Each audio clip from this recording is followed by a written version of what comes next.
Nauru ये Pacific ocean के बीचों बीच है और मैप पर एक छोटे से पॉइंट की तरह दिखाई देता है। ये सबसे छोटा इंडिपेंडेंट रिपब्लिक है। पूरे साल लगभग 200 लोग ही इस देश में आते हैं। मैंने इस सफर की शुरुआत 3 घंटे पहले इस्तांबुल के एयरपोर्ट पर पहुंचकर की। सबसे पहले मुझे सैन फ्रांसिस्को तक पहुंचने में 13.5 घंटे लगे। उसके बाद 7 घंटों तक रुकने के बाद मैंने फिजी आइलैंड्स में नाड़ी के लिए 13 घंटे की एक और लंबी फ्लाइट ली और दोबारा से 7 घंटे तक इंतजार किया। लगभग 75% सीट्स खाली होने के कारण नाड़ी से नाउरू की फ्लाइट में 4.5 घंटे लगे और आखिरकार मेरा 48 घंटे का सफर समाप्त हुआ। यह एक ऐसा देश है जहां बहुत कम लोगों का आना जाना है। यहां तक कि नजदीकी देश भी हजारों किलोमीटर दूर हैं। आखिरकार आइलैंड तक पहुंचने के बाद मुझे अगली फ्लाइट का इंतजार करना पड़ा, जो कि लगभग 1 हफ्ते बाद थी। पानी के जरिए भी यहां आना मुमकिन नहीं है। नाउरू के चारों ओर विशाल चट्टानें हैं जो जहाजों को किनारे के पास आने से रोकती हैं। कुछ समय पहले तक इस आइलैंड के लोगों के पास इतने पैसे हुआ करते थे कि उन्हें समझ नहीं आता था कि वे इन पैसों का क्या करें। साल 1975 के समय में फॉस्फेट डिपॉजिट से भरपूर नाउरू दुनिया में सबसे हाईएस्ट जीडीपी पर कैपिटा वाला देश बन गया था। हालांकि आज की तारीख में जमीन के खराब हो जाने पर यहाँ किसी भी फल या सब्जियों को उगाया नहीं जा सकता। आर्टिफिशियल फूड्स और तले हुए खाने का ज्यादा से ज्यादा इस्तेमाल करने की वजह से नाउरू में ओबेसिटी रेट दुनिया में सबसे ज्यादा है और इसके अलावा यहाँ सिगरेट की खपत भी सबसे ज्यादा है। ये जाहिर है कि सरकार विदेशी मीडिया को देश से दूर रखना चाहती है। 1 महीने की लंबी प्रोसेस से गुजरने के बाद, जिसमें मैंने अनगिनत डॉक्यूमेंट सबमिट किए हैं, लेकिन फिर भी मुझे बड़ी मुश्किल से टूरिस्ट वीजा मिला। सामान्य एप्लीकेशन फीस 50 ऑस्ट्रेलियन डॉलर है, लेकिन जर्नलिस्ट्स और मीडिया वालों से 8,000 ऑस्ट्रेलियन डॉलर्स की भारी रकम की मांग की जाती है। देश के अंदर एंटर करते ही पुलिस ने तुरंत मेरा ड्रोन मुझसे ले लिया। आपको ऊपर से यह आइलैंड देखने में थोड़ा अजीब लगा होगा। नाउरू के आसमान से तस्वीर लेने की इजाजत नहीं है। यहाँ वीडियो बनाना आसान नहीं होगा, क्योंकि नाउरू हम सब से एक शर्मनाक सच्चाई को छिपाने की कोशिश कर रहा है, जिसके बारे में आपको आगे पता चलेगा। मैं इस वक्त यारेन में हूँ, क्योंकि रनवे एरिया और ड्राइववे एरिया एक दूसरे के ठीक बगल में है, इसलिए यहाँ कार्स का एयरप्लेन्स को रास्ता देना बहुत ही आम बात है। पैदल चलने वाले लोगों को लैंडिंग और टेक ऑफ के दौरान होने वाले जेट ब्लास्ट के प्रति चेतावनी दी गई है। ऐसा इसलिए है क्योंकि यह देश इतना छोटा है कि स्ट्रिप के आकार वाला ये एयरपोर्ट आइलैंड के पूरे साउथ वेस्ट कोस्ट तक फैला हुआ है। आप जो यहाँ देख रहे हैं वो है एयरपोर्ट। अगर मैं अंदर जाना चाहता हूँ तो मैं बस इस फेंस को पार करके अंदर जा सकता हूँ। आइलैंड का पूरा एरिया सिर्फ 21 स्क्वायर किलोमीटर या 8 स्क्वायर माइल्स है। पूरे देश को कार से ड्राइव करने में ज्यादा से ज्यादा 20 मिनट का समय लगता है और सफर जहाँ से शुरू होता है वहीं से खत्म भी होता है, क्योंकि यहाँ सिर्फ एक ही रिंग रोड। यहाँ पुलिस हर वक्त पहरा देती रहती है। अपनी और किसी का भी ध्यान नहीं खींचने के लिए मैं देश के इकलौती टूरिज्म एजेंसी तक पहुंचा और अब मैं एक गाइड के साथ आइलैंड को एक्सप्लोर करना शुरू करूंगा। एजेंसी के मुताबिक इस आइलैंड पर महीने में 1 या 2 टूरिस्ट ही आते हैं, यानी कि इंटरनेट पर बताए गए नंबर्स असलियत से काफी अलग हैं। आप आइलैंड पर अपने खाली समय में क्या करते हैं? वॉलीबॉल। सो आप आइलैंड पर अपने खाली समय में क्या करते हैं? जो भी हम करना चाहें। जैसे कि मछली पकड़ना, सोना, खाना। वे सबसे ज्यादा क्या खाते हैं? Chinese food. 1 2 3। 1 2 3। लट लगे, यहाँ से जाओ।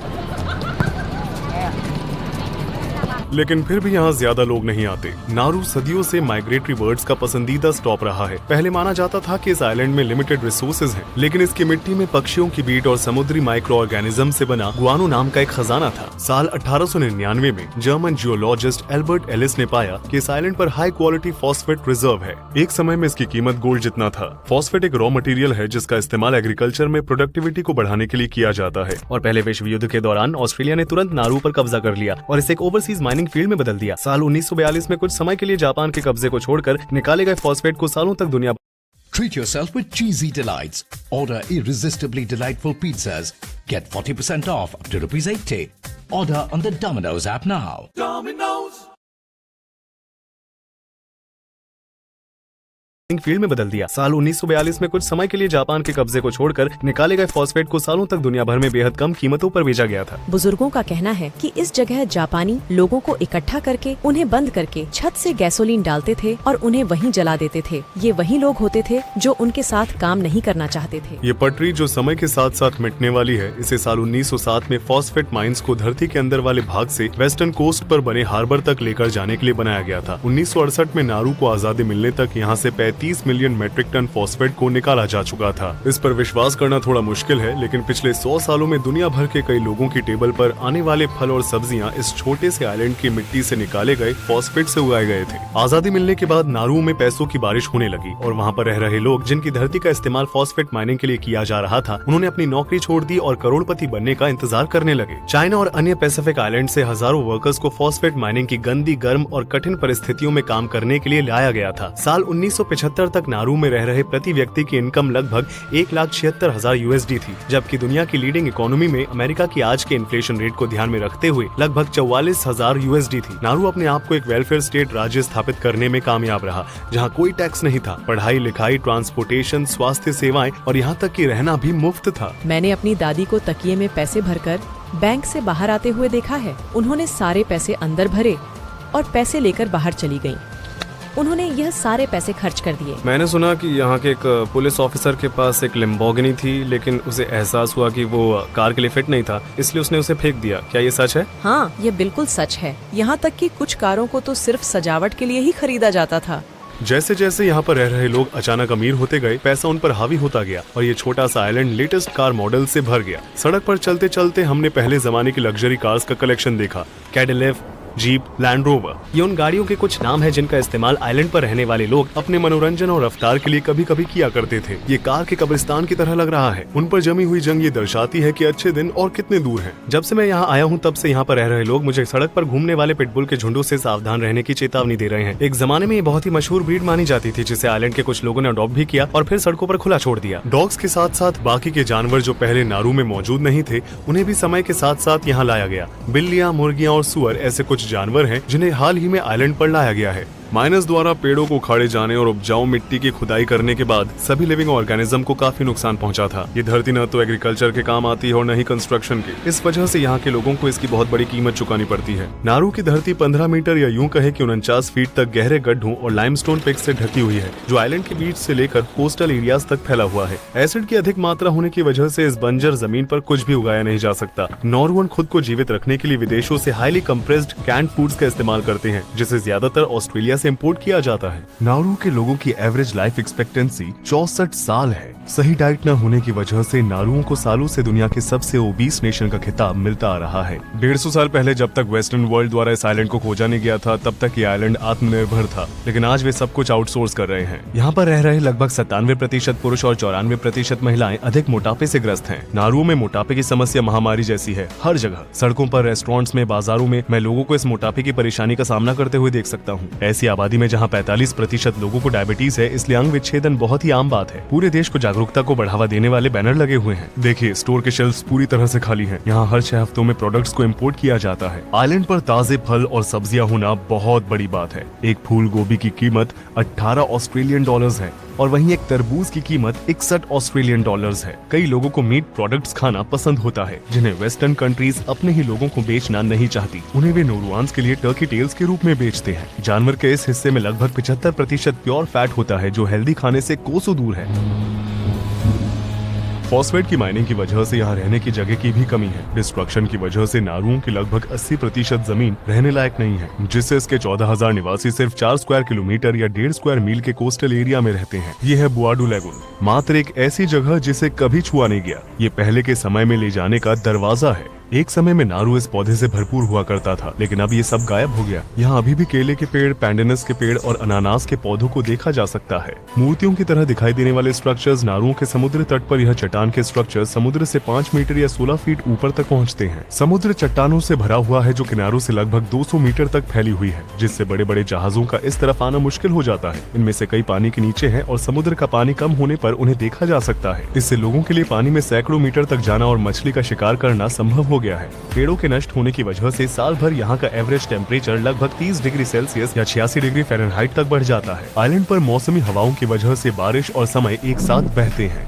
हालांकि नारू में कोई भी नदी या स्ट्रीम नहीं है, इसलिए यहाँ के लोगों के पास ताजे पानी की कमी है। इन डिसैलिनेशन प्लांट्स में रिवर्स ऑस्मोसिस का इस्तेमाल करके समुद्र के पानी का इस्तेमाल करके देश भर में हर रोज 2 मिलियन लीटर पीने का पानी बनाया जाता है। यहाँ मोक्का वेल नाम का एक अंडरग्राउंड लेक है। बिना किसी लोकल की मदद के इस गुफा में एंटर करने का रास्ता ढूंढना थोड़ा मुश्किल है, क्योंकि इसकी एंट्रेंस बहुत छोटी है। युद्ध के दौरान नारुओं के लोगों ने इस जगह का इस्तेमाल छिपने के लिए और साफ पानी पीने के लिए किया था। यह डिब्बों और कांच के टुकड़ों से भरा हुआ है। यह अंडरग्राउंड लेक अब पीने के पानी का सोर्स नहीं है। ईसाई धर्म से पहले यहाँ कौन सा धर्म था? हमने बुर्रक से शुरुआत की। यहाँ भगवान है, वहाँ ऊपर एक ऑल्टर है। अगर वे इसे खाना देते हैं तो वह जीवित हो जाते हैं और उनकी इच्छा पूरी करते हैं। कोई है जो अब भी बुर्राक धर्म में विश्वास रखता है? कुछ हैं। उनका मानना था कि अगर आप आएं और इस पानी में डुबकी लगाते हैं तो यह आपकी स्किन या शायद कुछ अन्य बीमारियों को भी ठीक कर सकता है।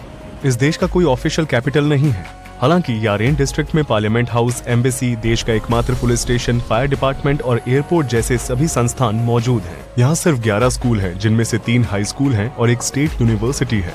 आइलैंड पर लगभग सभी को अंग्रेजी आती है। नौरुआन उनकी पहली भाषा है। मिसाल के लिए नारू नाम का जन्म नारुआन शब्द अना ओएरा से हुआ था, जिसका मतलब होता है मैं बीच पर जाता हूँ। आप हेलो कैसे कहते हैं? अच्छा, आप कैसे हो को क्या कहेंगे?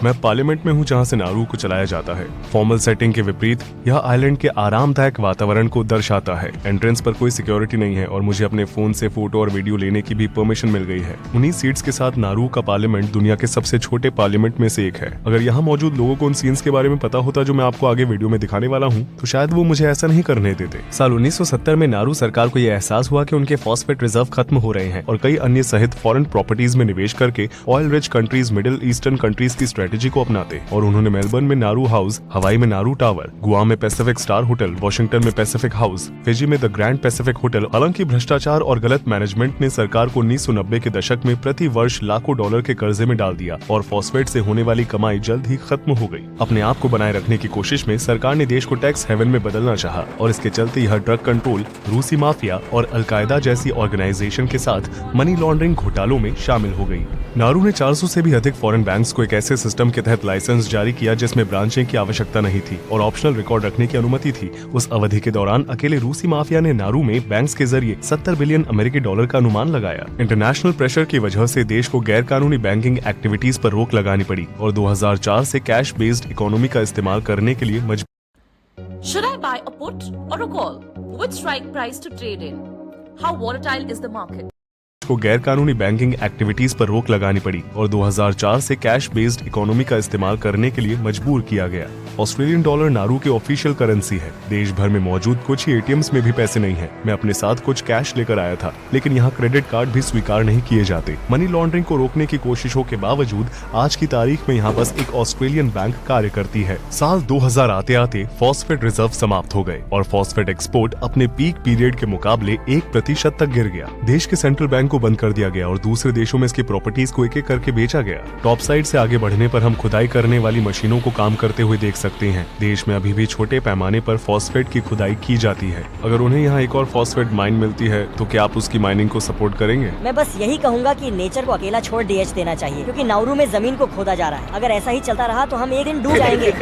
52% आबादी गरीबी रेखा पर या उससे नीचे रहती है और चर्च की सहायता के साथ जीवित रहने की कोशिश करती है। जिन क्षेत्रों में कम कमाई होती है वहाँ तनाव की वजह से तंबाकू का सेवन बहुत ज्यादा किया जाता है। साल 2020 के डेटा के अनुसार नारू का स्मोकिंग रेट दुनिया भर में सबसे ज्यादा है। इस आइलैंड पर कुल 5 बीचेस हैं और वहाँ भी हम टायर और कचरा देख सकते हैं। नारू साल 2001 में फाइनेंशियल सपोर्ट के बदले ऑस्ट्रेलिया से अवांछित शरणार्थियों को स्वीकार करने के लिए राजी हो गया। लगभग 1000 शरणार्थियों, जिनमें ज्यादातर अफगान, इराकी और ईरानी थे, को नारू ले जाया गया और हिरासत में ले लिया गया। टॉप साइड पर वहाँ 3 रिफ्यूजी कैंप्स लगाए गए थे। लोगों को चिलचिलाती धूप में साफ पानी की नियमित पहुंच के बिना सालों तक प्लास्टिक के टेंट्स में रहने के लिए मजबूर किया गया था। इनमें से कईयों ने अपनी जिंदगी को समाप्त करके अमानवीय और बिगड़े हुए हालातों और अनिश्चित भविष्य से बचने की कोशिश की। ऐसे हालातों में सबसे ज्यादा मुश्किलों का सामना बच्चों को करना पड़ा, जो कि ज्यादातर कैंप्स में थे। इन कैंप्स को बनाए रखने के लिए ऑस्ट्रेलिया हर साल 550 मिलियन USD खर्च कर रहा था। दूसरे शब्दों में कहा जाए तो नारू गवर्नमेंट आइलैंड पर बंदी बनाए गए हर एक रिफ्यूजी के बदले 5 लाख USD कमा रही थी। जैसे ही मैंने इन छिपे हुए इलाकों में जाने की कोशिश की, अचानक बैरिकेड मेरे रास्ते में आ गए। उन्होंने टॉप साइड में 3 अलग अलग जगहों पर बनाए गए कैंप्स की ओर जाने वाली सभी सड़कों को बंद कर दिया था। फिर भी मुझे बाहर से शूट करने का एक रास्ता मिल ही गया। लगभग 20 सालों से ये कैंप्स चिकित्सीय लापरवाही, दुर्घटनाओं और खुद की जान लेने की वजह से अनगिनत व्यक्तियों की जान जाने का स्थान बन गया है। हालिया रिपोर्ट से पता चलता है कि ये जगहें अब पूरी तरह से खाली हो चुकी हैं। हालांकि यहाँ पर रह रहे लोगों को इस बारे में कोई खास जानकारी नहीं है। वर्तमान में नारू कनाडा में स्थित मेटल्स कंपनी के सहयोग से गहरे समुद्र में माइनिंग में शामिल होने का इंतजार कर रहा है। उनका प्लान पॉलीमेटालिक स्टोन्स को निकालने का है, जो हर 10 लाख सालों में बस कुछ ही मिलीमीटर बढ़ते हैं। बैटरियों में पाए जाने वाले कोबाल्ट, निकल, कॉपर और मैंगनीज जैसे मेटल से युक्त ये पत्थर आने वाले भविष्य में एनर्जी का सोर्स बनेंगे। वैज्ञानिकों ने चेतावनी दी है कि समुद्री जीवन को खतरे में डालने वाले ये माइनिंग ऑपरेशंस कार्बन को अब्सॉर्ब करने की समुद्र की क्षमता को कम कर सकते हैं और तेजी से मौसम में बदलाव ला सकते हैं। 1960 के दशक के आखिर में नारू दौलत के जिस भ्रम में फंस गया था, उस वजह से यहाँ के लोग कड़ी मेहनत और पढ़ाई लिखाई के महत्व को नहीं समझ पाए। गवर्नमेंट ने भविष्य के लिए कोई योजना नहीं बनाई और देश के सभी संसाधनों को खत्म कर दिया। मोटिवेशन